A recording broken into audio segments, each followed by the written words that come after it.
All right. Hello, everyone, and welcome to the Library's Open Podcast. This is the second in our three-part series on ByWater Solutions Partners that were honored as Library Journal's Movers and Shakers. And today I'm super excited because we are here with Jason Homer, who's the director of the Worcester Public Library in Massachusetts, which is a part of the CW Mars Consortium, which is a ByWater partner. And I know I probably butchered that, but welcome, Jason, to the show. Oh, thank you so much. I appreciate it. Yes, we had a conversation right before we started about the pronunciation and, Massachusetts pronunciation. So that was very interesting. But yeah, is this your first podcast experience or have you been on other podcasts before? Um, Funny enough, my only other podcast experience has been CNN, which sounds like a pretty intense my first ever podcast, and I've done it twice now, is the Five Good Things CNN podcast. We were on it a little over a year and a half ago, from our internationally famous March Meowness campaign. So if you were in March of 2024, you might have seen it. We were on New York Times, Good Morning America, BBC, NBC Nightly News with Lester Holt. Uh, and ultimately, what our goal was one that was based in equity and getting people back into the library. So we told people to come share a picture of a cat and we'll forgive their lost item fee. And it had blew up and became a very big news story. And I spent a lot of time on news, but it was like all of my first news interviews were like the BBC live, which is an odd experience to just start straight up in the deep end. But I'm okay with that. Wow, from CNN to the Bywater podcast. That is a You that's quite the you heard it jump. here first. That's the real trajectory. Wow, that's the real trajectory.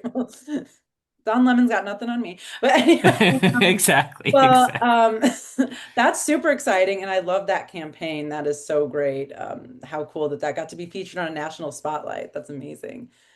But yeah, so now I kind of want to talk about how you got to where you are now. So I was reading the Library Journal snippet about you, and so it said that you kind of didn't even you weren't really into libraries and reading in your childhood. So I'd love to hear about your whole trajectory and how you ended up where you are now.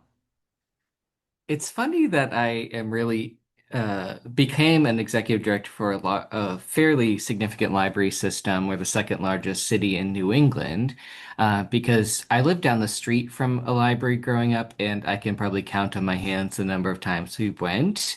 I could walk to it alone. It was so close, and I was also terrified of it. Uh, and one of the reasons I was terrified is my family always had fines even and it was a huge barrier for us, and so I never went to go check things out because one, I was not it wasn't really something part of my family's rituals was not to go walk down to the library, even though we could have.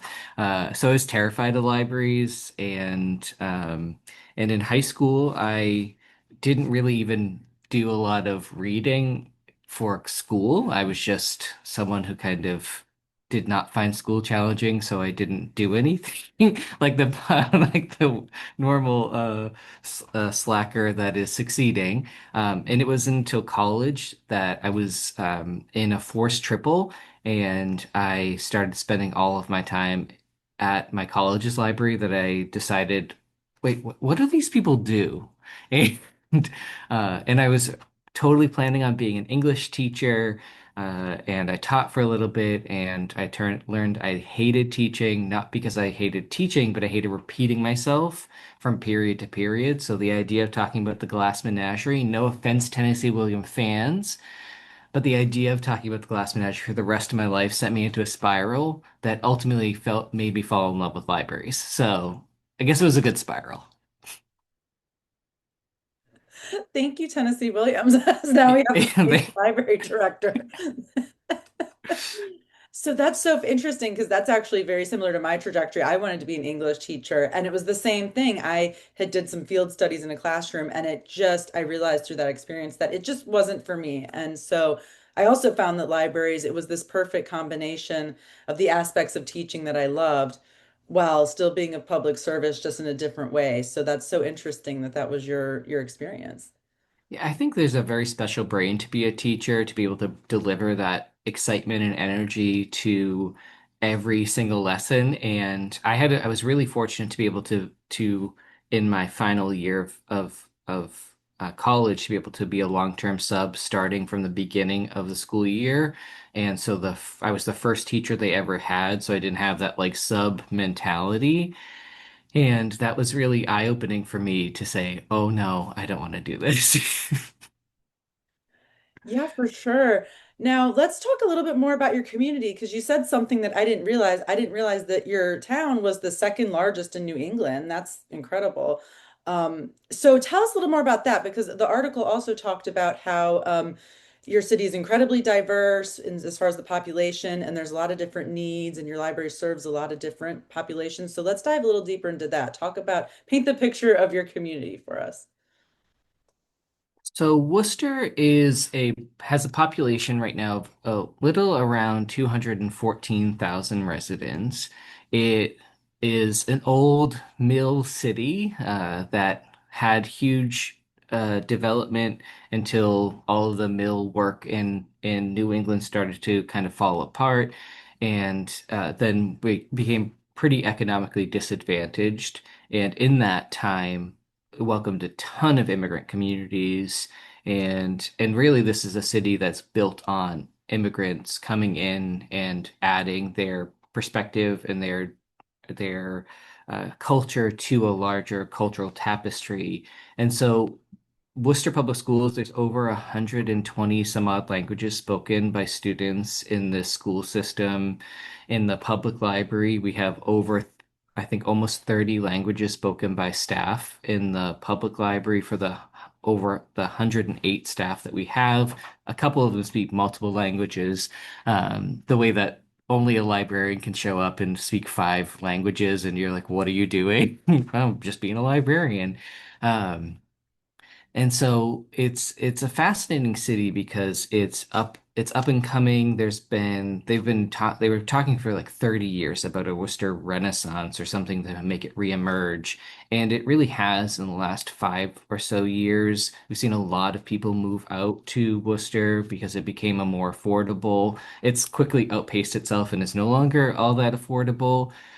We have a ballpark right next door to the public library, what's called the Woo Sox, and it's the Red Sox AAA affiliate. They used to be based out of Pawtucket, Rhode Island, and they were called the Paw Sox. About 5 years ago, Worcester stole the Paw Sox away, and now they're the Woo Sox. And we share a parking lot, a municipal parking lot between the library and the baseball stadium. And nice little picture of Americana public library and baseball. What's more American than those two things? Literally nothing. Um, and but Worcester's also a place that is really built on welcoming people from outside, and that's been a really fun aspect is, being able to have interactions with people who are brand new to the community, people who have been here for a long time and want to be more embedded in our work. And so Worcester it's definitely a fascinating city with a lot of changes.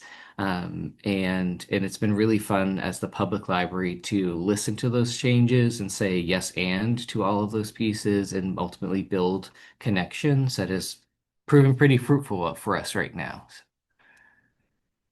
120 languages. That is incredible.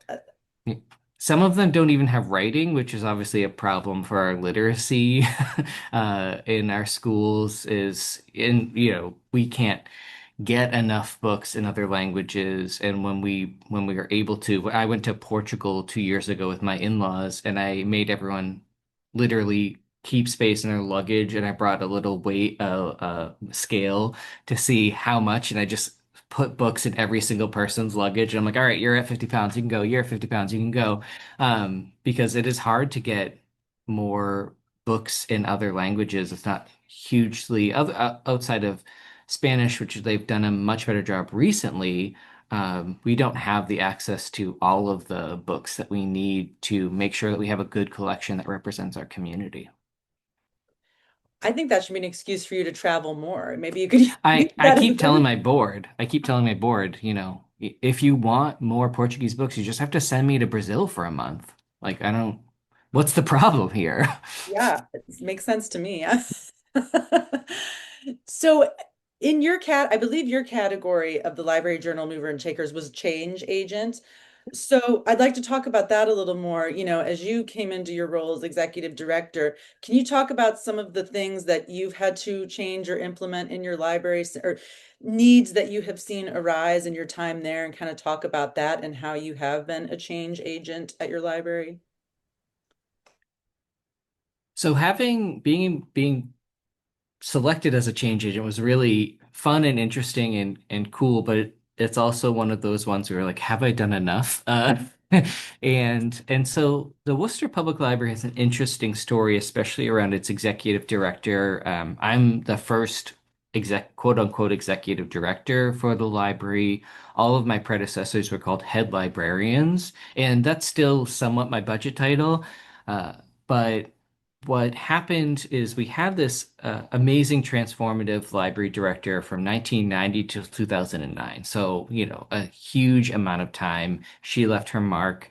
And when she left and she retired, and somewhat, she still sometimes visits, when she retired, it was someone else came in and they had a family situation where they left after a year. And then there was another search, and that person was here for 2 years. And then another search, that person was here 18 months. And another search, and that person was here for 6 months. And another search. And so from 2009 to, so in about 12 years, there were six library directors, which is concerning and startling. And so when I came here in 2020, I met a staff that was really guarded and that was really clearly feeling the impact of this constant turnover. They didn't have any safety in those spaces. They had no psychological safety, and ultimately they were a group that had to pull in and focus inside because they had no one steadying the ship and directing it forward. So people who are trying their absolute best, but they weren't in leadership positions to make the real changes. And so coming here into Worcester, I kind of recognized that right away. It was part of my very long interview process with the best board in the world. Sorry, every other board. The best board in the world is the board of the Worcester Public Library. And that board really helped me understand as a candidate and as someone who was interested in coming in what was really happening behind the scenes. So first thing was about kind of building some safety nets for staff so that they didn't live in constant fear of what's next, what's coming next, what's coming next. And then became my main mantra is directly stolen from the Magic School Bus. Miss Frizzle being my number one model of who a person should be. She tells us to take chances, make mistakes, and get messy. And that is something I really push with the staff to say, take chances, make mistakes, get messy. I will always back you up. You always have me as your backup, but let's experiment. And ultimately, I kind of already buried the lead with one of our big experiments, which was March Meowness, which we just received first place for the International Federation of Library Associations Marketing International Marketing Award. So we'll see if I can get to Kazakhstan to accept that award. It's quite a commute from Worcester, Massachusetts, and we have a couple of awards coming that we're really excited about that at ALA. So we have a little teaser there. Our market our head communications communications manager Linnea, she was given an honorable mention for Library Journal's Marketer of the Year for that campaign. And so ultimately, that's part of what I need to do to be a real change in is first create safety and first create trust, and then be able to say, okay, now that I have that safety and trust, how can we move forward and how can we create the change that we need for our community? And behind me on my little shelf is one of my more prized things, and this is my People of Courage Public Service Award from a group called Safe Homes. And that is an organization that is focuses on LGBTQIA plus youth, and they do a lot of work with families who are looking to support their their children. with safety. So it's also been about kind of being vulnerably and authentically myself in a very public space. So I think all of those things added to it, and I didn't expect to receive this honor, and I'm really excited to have done that. Wow, there's so much there. So number one, Miss Frizzle is iconic. I love Yeah. her. She is one of my heroes. So yes, love that that is your point of reference for your motto. That's great. And congratulations on that huge achievement with the marketing award. I mean, that is major, an international library marketing award. That's huge. And I just feel like that could be a whole podcast right there about creating the safety, because I think that's something that is so prevalent in so many libraries with turnover and leadership changes, exactly what you were talking about how staff need to feel safe and protected. And creating that is not doesn't happen overnight. And so I think that that's something that could really be talked about more and more and more. And you could do a whole workshop on it, really. I mean, it's challenging because the what we saw in the pandemic is that libraries are not really about books, they're about the people who work there that help create the culture that is what libraries are. I think there's this very old quote that I would butcher, and so I'm gonna butcher oh, I can find that quote. I'll find it. From a New York Public Library director who said the most important part of our collection goes home every night, and that's the library staff. And I will attribute that at some point in this conversation when I'm not mid-sentence and I can remember who said that. But it's really important to figure out the ways you can build that trust, and it takes a lot of time. And trust are built in small moments. There's no grand gesture you can do that can ultimately snap your fingers and everyone trusts you. That gesture takes time, and it takes vulnerability, and it takes access, and it takes people are messy, but that's also kind of why we love them. Absolutely. And something else that you said that I just want to touch on for a second is talking about being authentically yourself in such a public facing role. Could you give some advice or shed some light on, how to really do that? I think there are so, especially nowadays, the library profession is so targeted and attacked from so many sides, and especially being your authentic self can be very difficult. So, can you talk a little bit about that and just share any advice or insight you have on how to do that and still run a library and keep your sanity and do all the things?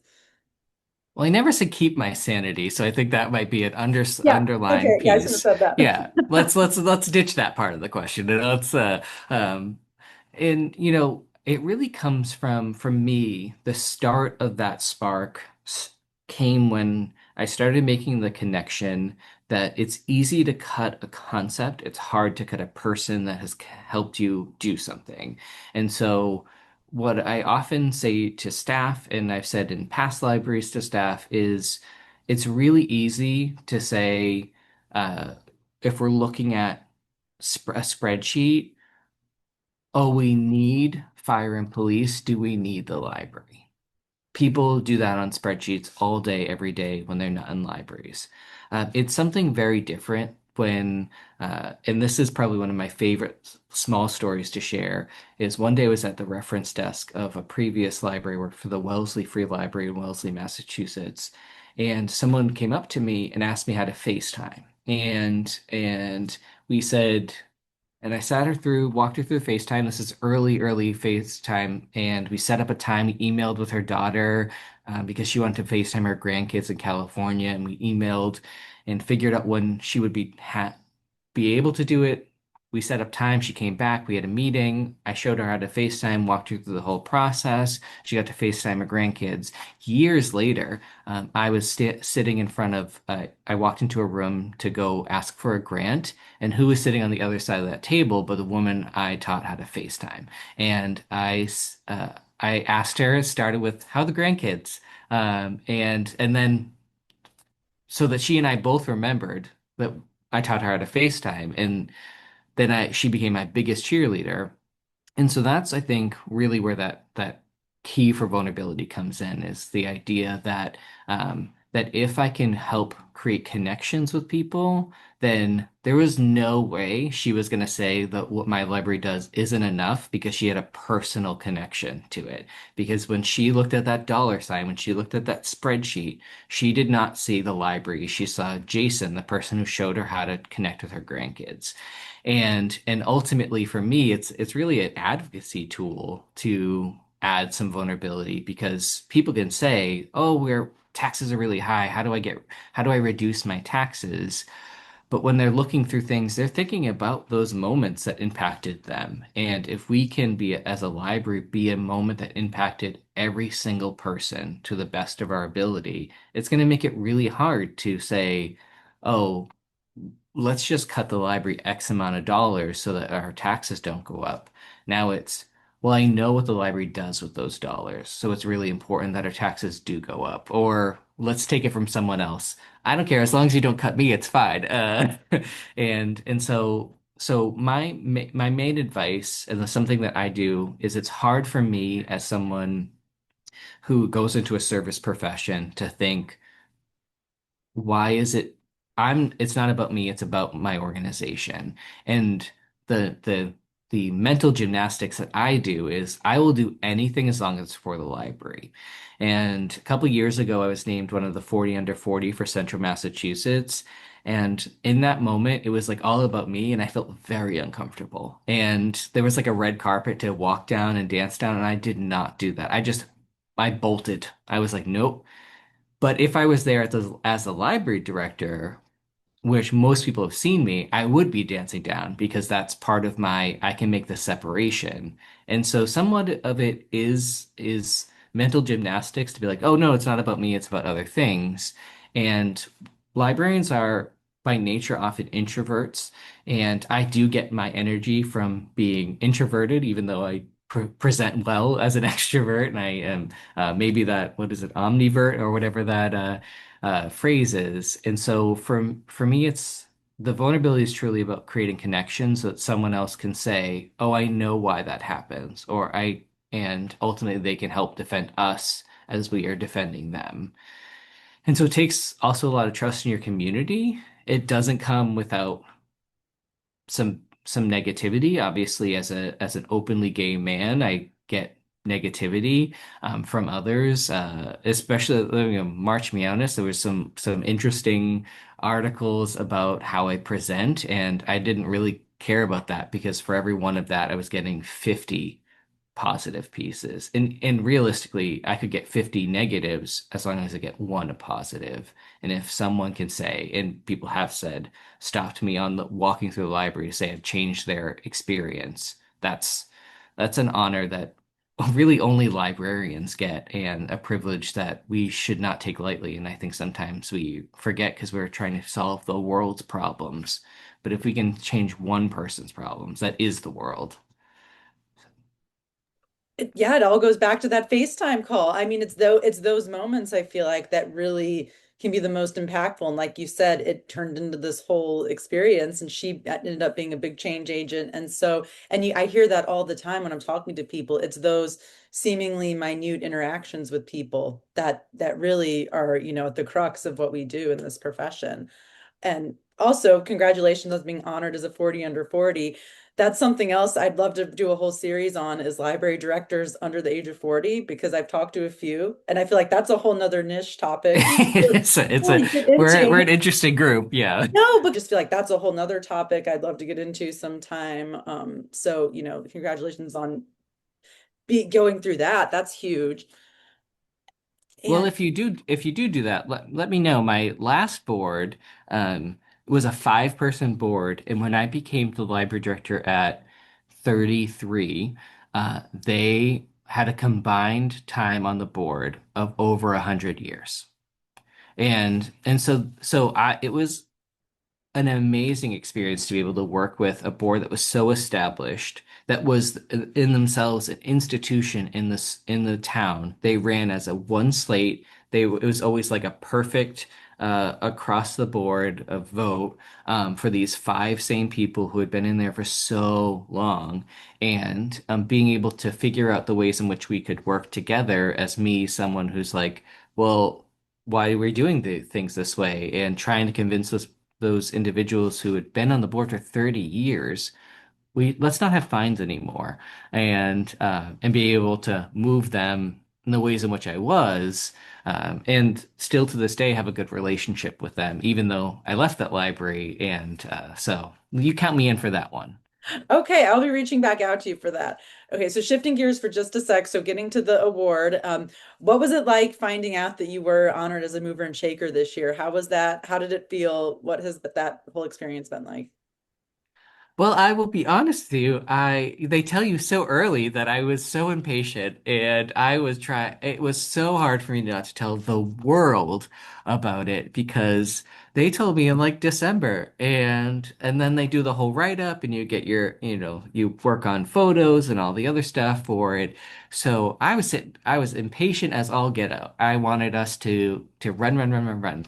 And so it was very cool to get the email that shared it with me, and I kind of ran to my marketing person, who was the person who nominated me, along with members of my board and some other members of the staff that all kind of came together on this.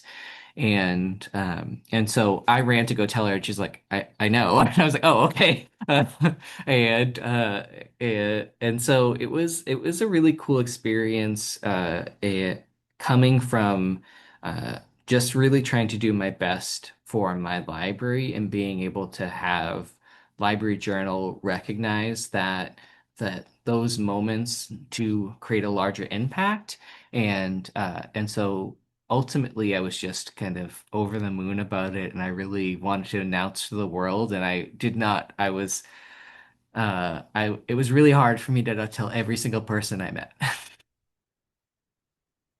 Yeah, I interviewed another honoree the other day and she said the same thing, like you found out months ahead of time and couldn't tell anybody. I did not know it was so secretive, like being on a reality show or something. Yeah, very, very, very bad, It's very like bad. RuPaul's Drag Race where they can't tell anybody that they're competing. I'm like, oh, okay. I didn't know you had to like keep it a secret for this long.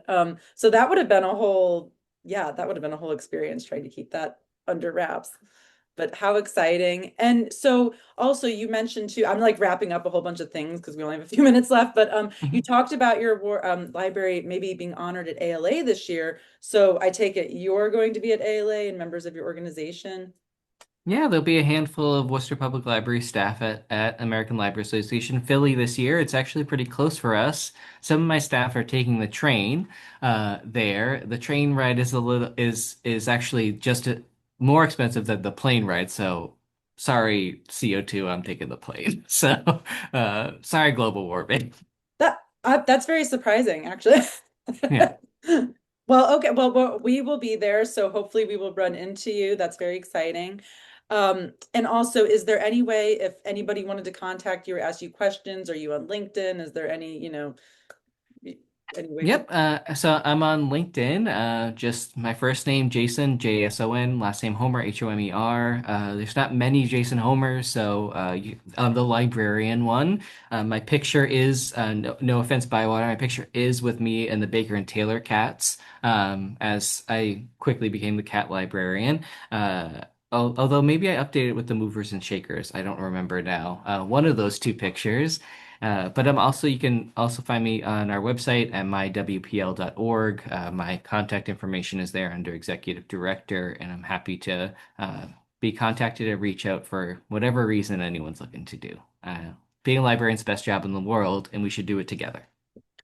agree? Yes, definitely. And no offense taken. I have a Baker and Taylor tote bag I use all the time. I We love mean, them, so we work with them. Yeah, they're the cats. I have to say though, the big giant cats creep me out a little bit sometimes when I see see, them. I've been trying to get into those cat suits for 2 years now.